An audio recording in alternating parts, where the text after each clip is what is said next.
दोस्तों, एक बेहद महत्वपूर्ण जानकारी है आप सबके लिए, और ये जानकारी ऐसी है जिसके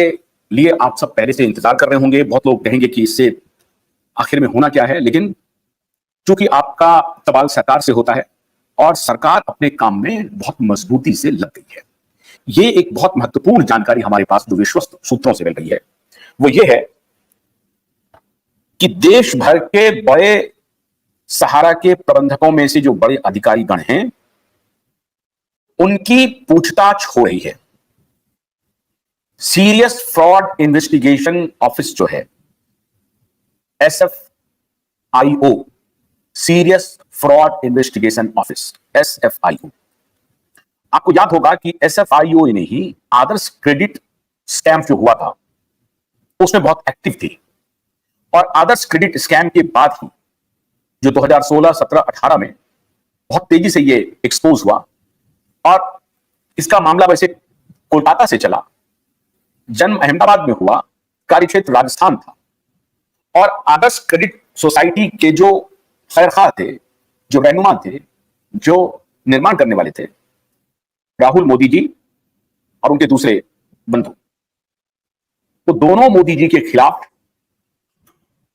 मजबूत कार्रवाई हुई और एक रिटायर्ड IAS ऑफिसर को लिक्विडेटर अपॉइंट किया गया और गांधीनगर में उनको अपॉइंट किया गया, और 2018 से आज तक उसमें बहुत कुछ हुआ नहीं है।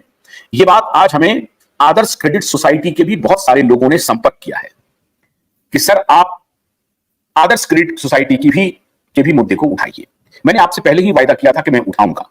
लेकिन मैं आपको फर्स्ट हैंड ये जानकारी दे दूं कि जिस ऑर्गेनाइजेशन ने, सीरियस फ्रॉड इन्वेस्टिगेशन ऑफिस ने, SFIO ने आदर्श क्रेडिट सोसाइटी की तहकीकात की थी, आज वो सोसाइटी एक अलग जांच कर रही है सहारा क्रेडिट कोऑपरेटिव सोसाइटी की, और इन्फोर्समेंट डायरेक्टरेट अलग जांच कर रही है सहारा फाइनेंशियल कॉर्पोरेशन की और सहारा रियल एस्टेट कॉर्पोरेशन की।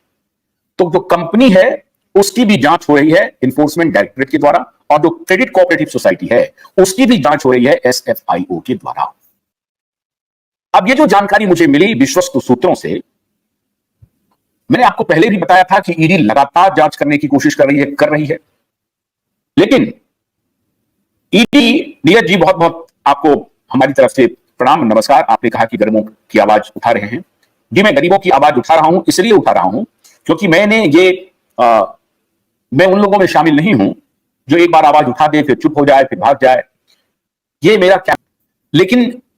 इन्फोर्समेंट डायरेक्टरेट और सीरियस फ्रॉड इन्वेस्टिगेशन ऑफिस, ये दोनों एग्रेसिव जांच पड़ताल कर रही है सहारा के प्रबंधकों के। उनको अपने दफ्तर में बुला रहे हैं, ये उनके ऑफिस तक जा रहे हैं, और आप हैरान हो जाएंगे 12-12 घंटों तक पूछताछ होती है। सहारा के बड़े अधिकारी अपना टेलीफोन नंबर चेंज कर रहे हैं, वो एक नंबर से आप बदलेंगे फिर दूसरे नंबर ले लेते हैं, लेकिन ये सब जानकारी ईडी को है। इन्फोर्समेंट डायरेक्टरेट जांच पड़ताल कर रही है। इससे यह साबित हो रहा है कि सरकार तह तक पहुंचना चाह रही है कि कहां फ्रॉड हुआ। मैंने आपको कुछ दिन पहले बताया था कि बिहार सरकार ने एक संज्ञान सबको भेजा है, सभी पुलिस मुख्यालय को एक आदेश भेजा है कि जो कोई भी, जहां कहीं भी, जिसके भी खिलाफ FIR दर्ज हुआ है वो सारे FIR मुख्यालय को भेजे जाएं, उसकी कॉपी मुख्यालय को भेजी जाए। इसका मतलब है हर डिस्ट्रिक्ट के सुपरिंटेंडेंट ऑफ पुलिस को यह जिम्मेदारी दी गई है कि अगर आपके यहां सहारा के दफ्तर हैं और वहां पर किसी भी आपके जिले के किसी भी थाने में कोई भी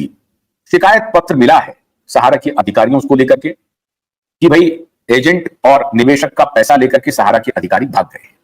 या भागने की जुगाड़ में है,